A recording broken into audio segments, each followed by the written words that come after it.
안녕하세요. 이수연의 영어씨. 오늘은요, 저희 독해를 정복하는 방법. 제가 거창하게 이렇게 한번 얘기를 해볼게요. 가장 힘든 게 사실 독해예요. 여러분은 사실 중급 토익 이상 점수를 바라시는 분들, 즉 700에서 800점도 이상을 받으시려면 독해 점수가 잘 나와야 점수가 가능한 점수라고 저희는 생각이 되는데요. 독해 공부가 힘들죠. 왜냐면 무조건 시간이 압박감이 있고 어디서부터 어떻게 손을 대야 될지 모르니까. 그래서 제가 일단은 어떻게 순서를 풀어야 되는지, 그리고 가장 효율적으로 이제 볼 수 있는 방법, 그리고 각 지문에 대해서 증명해 줄 포인트, 마지막으로 이중 지문이나 삼중 지문에서 어떤 식으로 연결의 흐름을 만들어야 되는지까지 해서 명확하고 아주 도움이 되는 효율적인 방법에 대해서 알려드리도록 할게요. 자, 그러면 다음 화면으로 넘어가서 이제 직접적으로 이제 알려드리도록 하겠습니다. 자, 그러면 먼저 저희가 독해를 풀 때 여러분 시간을 어떻게 배분하는지에 대한 설명을 조금 드려보도록 할게요. 우선은 저는 176번부터 200번대를 좀 먼저 풀라라고 얘기를 해요. 176번부터 200번대는 뒤 파트 맞고요. 흔히 말하는 이중 지문과 삼중 지문이 이제 한 세트가 돼서 푸는 그런 문제들입니다. 그래서 이제 이런 문제들 같은 경우는 크게 문제가 5개 정도가 나와요. 근데 이때 5분 이상을 넘기시면 안 돼요. 그리고 문제를 풀 때요, 이렇게 뭐 문제가 5개 정도 나왔다 칠 때, 요 3, 4, 5번들 중에서 이제 지문을 연결해서 2가지 지문이나 3개를 동시에 보면 좀 어려운 문제가 나오는데, 이 문제에서 어려울 것 같은 문제를 제가 세모로 해 놓으라고 얘기를 할 거예요. 그래서 이 세모친 문제만큼은 1분 이상을 넘기지 말라라고 알려드리면 이중이나 삼중 지문에서 5분 이상을 안 잡게 되거든요.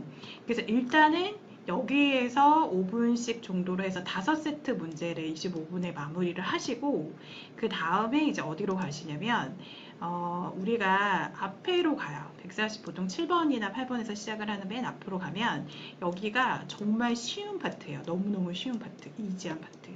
그래서 여기를 굉장히 빠른 속도로 푸셔야 됩니다. 빠르게요. 빠르게 좀 마무리를 하시고 그 다음에 사실 마지막에 그러면 어디가 되냐면 마지막 부분 같은 경우는 사실 이 부분이 되겠죠. 뭐 그 중간 파트라고 해서 우리가 흔히 말하는 아리글 같은 부분이 된다거나 아니면 이메일도 좀 어려운 질문들이 있는 그런 식으로 구성이 되거든요. 그래서 이제 포인트는 첫 번째 2중, 3중에서 이제 한 세트당 5분 이상을 넘기지 말게끔 하는 걸 훈련을 시킨 다음에 두 번째 맨 앞으로 가서 엄청 빨리 풀고 세 번째에서는 이제 중간 파트가 어려우니까 천천히 시간을 잡으면서 푸는데요. 우선 요거도 좀 아셔야 될 것 같아요. 이게 사실은 맨 앞이거든요. 맨 앞에서는 문제를 읽는 거를 보셔야 돼요. 왜냐면 이제 지문을 먼저 봐, 문제 먼저 봐 라고 했을 때 사실 요 앞에 지문들은 엄청 지문이 길고 문제는 한두 개밖에 안 나오는 문제라서 문제를 먼저 포인트를 읽은 다음에 그 다음에 지문으로 가셔야 된다라는 생각이 듭니다. 그래서 제가 먼저 준비한 파트는 뭐냐면 여러분이 이제 문제를 보는 방식에 대한 설명을 조금 드릴 거예요. 그래서 여기를 좀 이제 눈여겨보시면 좋을 것 같은데, 우리 LC랑도 이제 문제, 파트 3, 4는 문제를 먼저 보게 되어 있거든요. 그래서 이제 목적을 고르는 문제만큼은, 이런 식의가 있으면 이제 주제 고르는 문제겠구나라고 해서 지문이 나오면 일단 앞쪽을 먼저 보는 거죠. 근데 요거 보세요. 쉬운 건 대부분 앞에 나오지만 요새는 한 3번째 문장 정도에서 이제 however이나 but 같은 반전을 줘서 쓰는 경우도 있어요. 그리고 또 하나 더 이제 얘기를 드리면 주제가 숨어 있는 경우가 있거든요. 이럴 땐 전반적으로 보긴 보셔야 되는데 제가 좀 이렇게 얘기해 드릴 때 많이 쓰는 방법 중에 하나는 뭐냐면 지문이 이렇게 여러 개 있을 때는 앞쪽 위주로 일단 좀 읽어보시면 주제문이 좀 앞쪽에 넣는 경향이 많기 때문에 이제 이렇게 보시면 주제가 숨어 있는 경우까지도 잘 캐치를 해줄 수 있지 않을까라는 생각이 들고요. 그 다음에 여러분 이것도 좀 잘 알아두시는데 R이라고 해서 이제 우리가 이메일 같은 거를 보면 이제 앞에 주제를 적거든요. 그래서 이렇게 지문에서 R이라고 적혀 있는 거 뒤에 주제가 많이 나온다거나 아니면 사실 이메일 같은 게 굉장히 많이 나오거든요. I'm regarding to, be pleased to 이런 to 뒤에도 이 목적이 많이 출제가 된다라고 알아두시면 좋을 것 같아요. 그 다음에 여러분 사실에서 많이 틀리는 것 중에 하나가 뭐냐면요. 이게 뭐뭐하기를 바라는 유형에서 좀 많이 틀려요. 끝에 to도가 달려있는 문장이나 이렇게 되면 어떡하지? 라는 문장들이에요. 흔히 권유하는 문장이라고 하는데, 자, 이거는 지문에서 대부분은 뒷부분, 특히 뒷부분 중에서 어떤 거? 네, please나 아니면 would you like to 라는 표현을 쓰긴 하거든요. 이런 것들. 이런 거에 직접적으로 많이 출제가 돼요. 그리고 사실 둘 다 이제 앞에서 주제를 물어보던 부탁을 하는 문제건 이제 would you like to 라는 뒷표현에 주제문이 좀 많이 나오기 때문에 이런 것도 제가 이따 지문이랑 해서 좀 같이 알려드릴 건데요. 이제 지문을 먼저 봐야 되는 경우가 생긴다면 이런 표현들 위주로 많이 좀 봐주시면 좋겠다라는 생각이 드네요. 자, 그 다음에 이제 키워드라는 게 또 있어서 설명을 드릴게요. 우리 문제를 읽을 때 문제 자체에 뭐 이렇게 숫자나 대문자나 고유명사 이름이 있게 되면 아무래도 눈에 확 띄니까 지문에서 이제 금방 찾을 수 있는데 요 문제로 좀 연결을 해드릴까 하는데요. 영어에서 나카투르라는 일치하지 않냐 불일치 문제가 나왔을 때 사실 가장 중요한 건 이때는 보기까지도 먼저 읽어주셔야 돼요. 근데 보기 중에서도 어차피 이 보기는 A, B, C, D를 여기서 다 하나씩 봐야 되는 거잖아요. 그때 특히 이런 게 나와 있는 보기라면 아무래도 눈에 더 휙찍 뜨니까 키워드라고 파악을 해서 잘 연결을 해주시면 좋겠다라는 생각이 들고요. 그 다음에 이제 뭐 다 비슷비슷하지만 저희가 뭐 이렇게 직업이나 장소 같은 거는 유출 문제긴 하지만 별로 어려운 문제는 아니기 때문에 제목이나 단어에서 거기서만 쓰이는 특정 단어들 가령 뭐 러기지나 치킨이 나오면 공항이 정답인 것처럼 그런 걸 좀 들으시면 될 것 같고요. 자, 그 다음으로는 자, 요거를 한번 좀 연결해 드리고 싶어요. 저는 뭘 알려드리고 싶냐면 우리가 이제 수신인, 반신인 이런 거를 이메일에서 좀 잘 보셔야 되고 특히 상담과 하단을 잘 보라고 얘기를 드리는데 제가 이제 이중지문 같은 거 할 때 많이 보는 게 뭐냐면 여기에 맨 앞에 이제 결국은 이제 Dear 누구누구라고 해서 이제 누가 보낸다 이렇게 부분이 나와 있을 거고요. 끝에는 누구로부터라는 프롬을 써서 이렇게 얘기를 하거든요.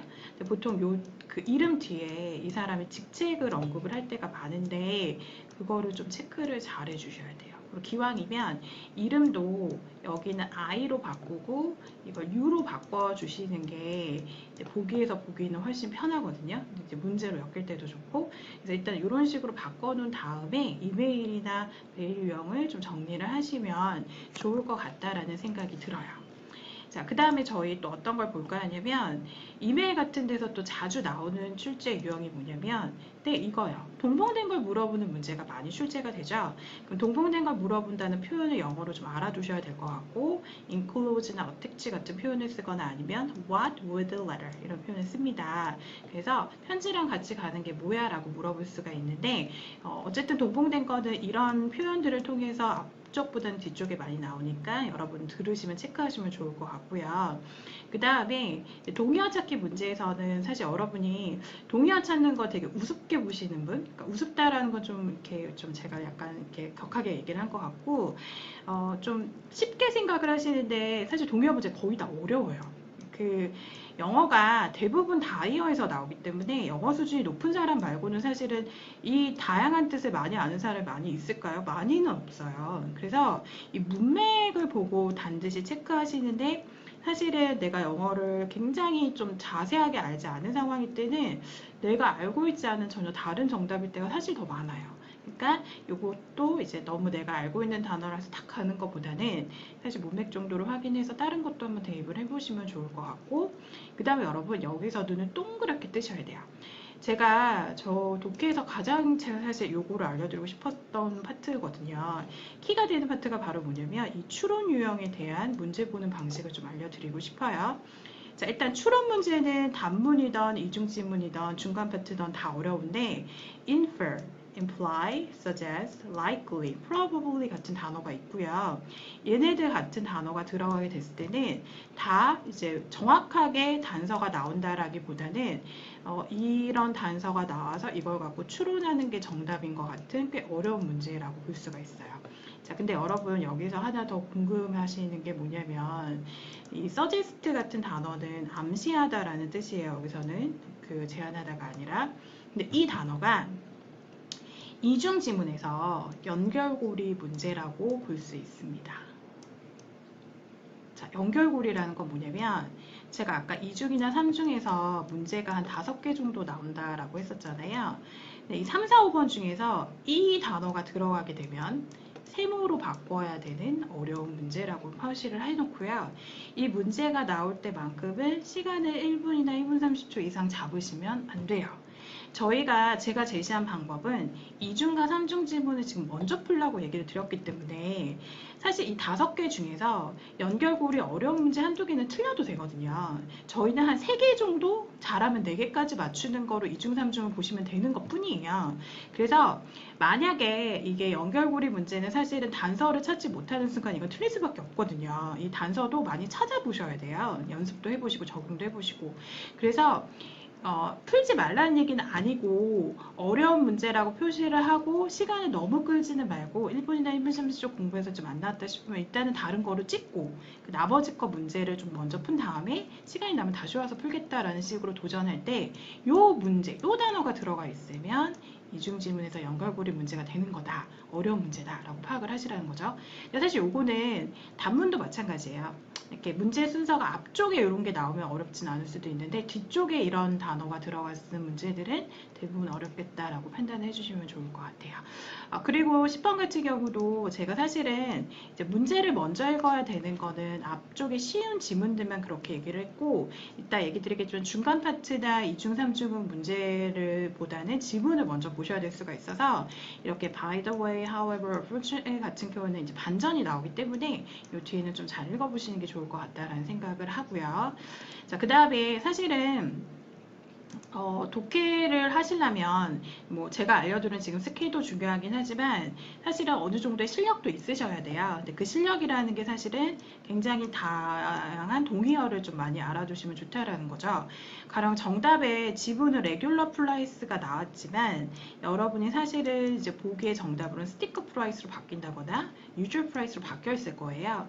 똑같은 단어를 써서 정답을 보여주면 지문과 너무 똑같기 때문에 정답의 힌트를 보여줄 수 있어서 문제 틀릴 때마다 어떤 식으로 패러프라이즈가 됐는지를 찾아보셔서 정리를 좀 해주시는 게 이제 여러분 독해 실력을 늘리는 좋은 방법이다라는 생각을 하고요.